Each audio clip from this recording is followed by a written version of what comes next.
Assalamualaikum warahmatullahi wabarakatuh. Saya Syekh Habudin. Terima kasih banyak kerana anda berada di channel YouTube saya dan terima kasih banyak jika anda telah tekan butang subscribe. Kalau belum tekan butang berkenaan, tekan butang itu sekarang. Jika ada video-video yang bermanfaat, insya-Allah akan ada di feed YouTube anda. Baru ni jadi viral satu isu yang tak best lah saya tengok. Tapi jom kita tengok video berkenaan sama-sama.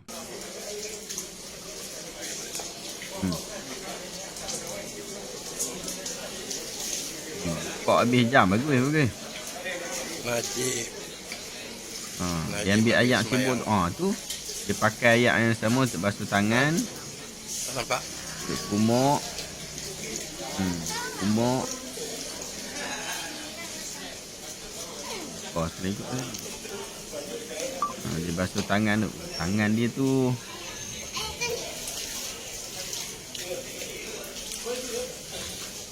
Dia tu. Tak nampak dia pun ni kacau. Apa yang ambil video ni? Tu. Dia basuh tangan. Dia basuh macam tu je. Pak Najib kena lagi sempurna Kalau lagi bagus semua lah. Semua kepala tu. Tapi tak apa sikit apa. Telinga.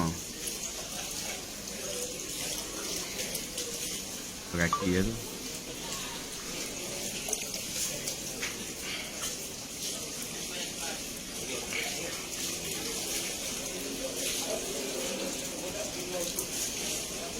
Kaki. Habislah tu duduk.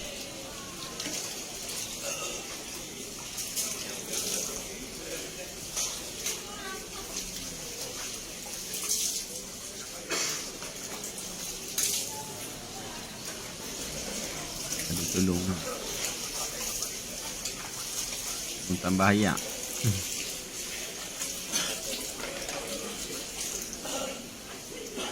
Okey, habis.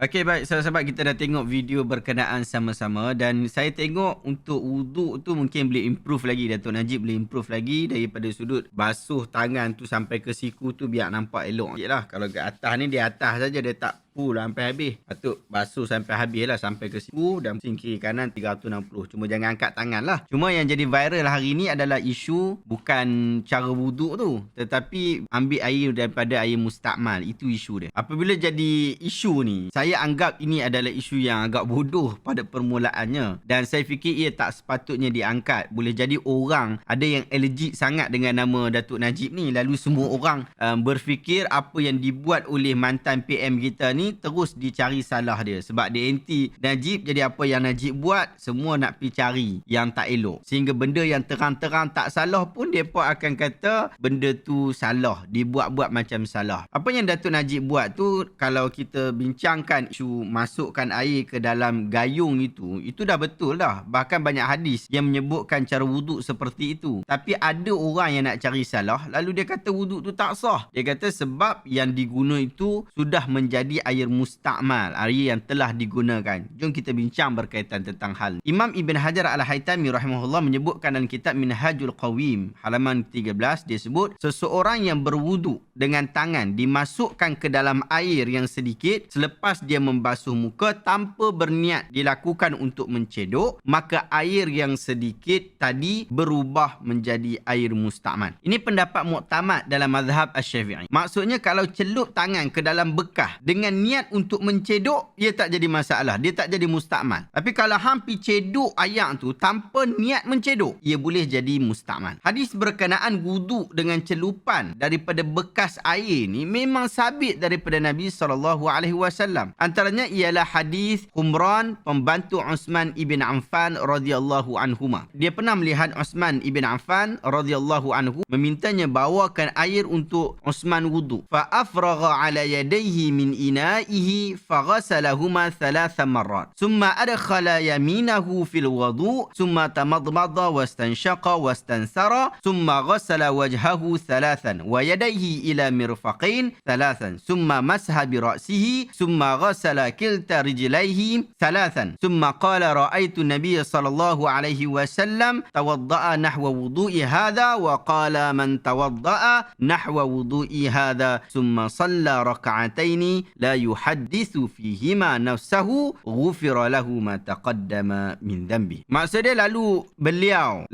Uthman menuangkan air ke atas tangannya daripada bekasnya, maka kemudian dia membasuh kedua-dua tangannya sebanyak 3 kali. Kemudian beliau mencelupkan tangan kanan ke dalam bekas air tersebut, kemudian beliau berkumur-kumur dan memasukkan air ke hidungnya dan mengeluarkannya. Kemudian beliau membasuh mukanya sebanyak 3 kali dan tangannya sehingga ke siku sebanyak 3 kali. Kemudian dia sapu kepala dia, kemudian dia basuh kedua-dua telinga sebanyak 3 kali. Kemudian dia berkata, aku telah melihat Rasul SAW berwuduk seperti wuduk yang hang tengok aku buat ni. Dan baginda bersabda, sesiapa yang berwuduk seperti wudukku ini, kemudian dia salat dengan salat 2 rakaat dengan penuh khusyuk dalam kedua-dua rakaat berkenaan, maka Allah Azza wa Jalla akan mengampunkan segala dosa-dosanya yang telah lalu. Hadis ini sahih, riwayat Imam Bukhari. Di dalam Sahih Muslim pun ada hadis. Dalam riwayat yang lain daripada Amr, daripada ayah dia Yahya bin Umarah, beliau mengatakan bahawa aku pernah menyaksikan Amr bin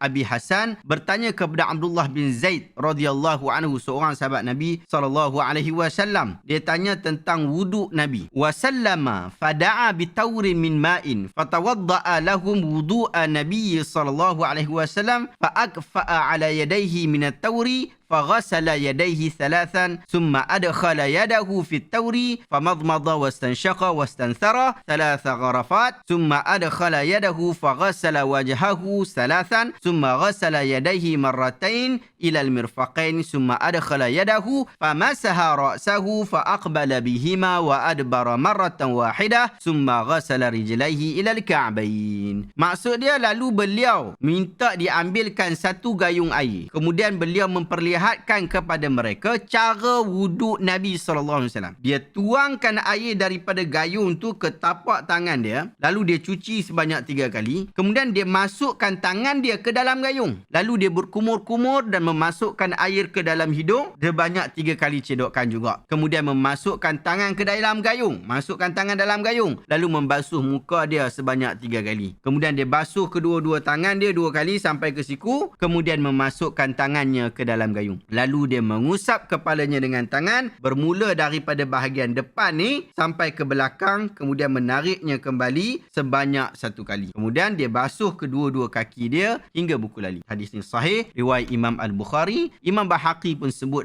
dalam Sunan Al-Kubra hadis ini. Sahabat-sahabat, mungkin ramai yang berbincang ataupun keliru berkaitan tentang air mustakmal. Air mustakmal ni ulama berselisih pendapat. Sebahagian ulama menganggap air mustakmal ni masih lagi menyucikan, tapi makruh digunakan seperti mazhab Malik. Jadi boleh guna untuk wuduk, boleh guna untuk mandi wajib menurut mereka. Manakala dalam bab niat ightiraf, niat kita pergi celup tangan dalam ayat tu. Dalam ayat tu kita celup tangan ayat tu, satu pendapat mazhab Syafi'i mengatakan wajib ada niat, dan itu adalah pendapat muktamad mazhab Syafi'i, bahkan itulah pendapat yang saya pegang. Manakala Imam Al-Ghazali rahimahullah dan Imam Al-Baghawi, dia tak wajibkan niat nak celup tu. Sedangkan mereka berdua ni pun tokoh utama mazhab Asy-Syafi'i rahimahullah. Oleh itu, semata-mata melihat seseorang berwuduk dengan celupan tangan dalam bekas yang kecil, tidak boleh dihukumkan secara mutlak bahawa wuduk seseorang itu tidak sah kerana menggunakan air mustakmal seperti mana yang kita tengok Najib wuduk tadi. Hal ini disokong dengan banyak fakta bahawa cara berwuduk daripada satu bekas dilakukan oleh para sahabat Nabi, sekalipun bekas itu digunakan oleh ramai orang, dan ini adalah hujah yang cukup padu bagi orang yang tidak menganggap wujudnya air mustakmal. Abdullah bin Umar radhiyallahu anhu dia sebut, dia kata ar-rijalu wan nisa'u yatawaddauna fi zamani Rasulullah sallallahu alaihi wasallam jami'an. Maksud dia golongan lelaki dan wanita berwuduk pada zaman Rasul sallallahu alaihi wasallam sama-sama, ramai-ramai. Hadis ini sahih riwayat Imam Bukhari.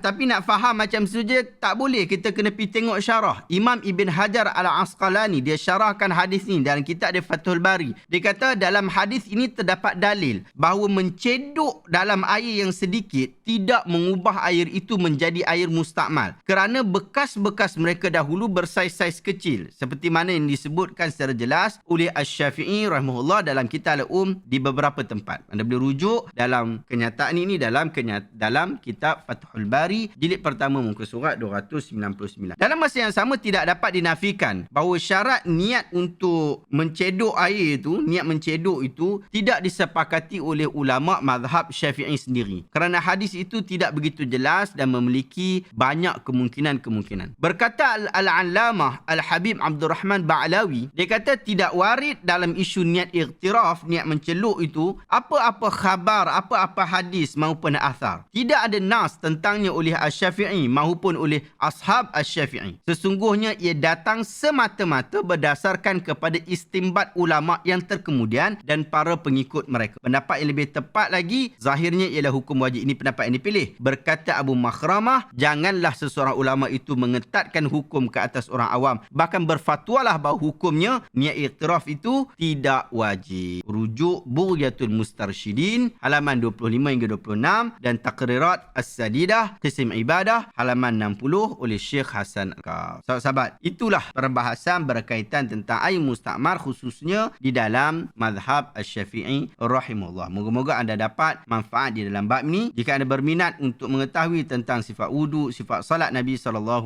berdasarkan mazhab Asy-Syafi'i rahimahullah, anda boleh rujuk buku saya yang berjudul Tata Cara Salat Rasul SAW berpandukan mazhab Syafi'i. Saya letakkan link dekat description. Wallahu ta'ala alam. Adakah anda dapat sesuatu ilmu yang bermanfaat pada hari ini? Jika anda rasa video hari ini bermanfaat, tekan butang share. Semoga orang lain juga mendapat manfaat yang sama. Terima kasih banyak.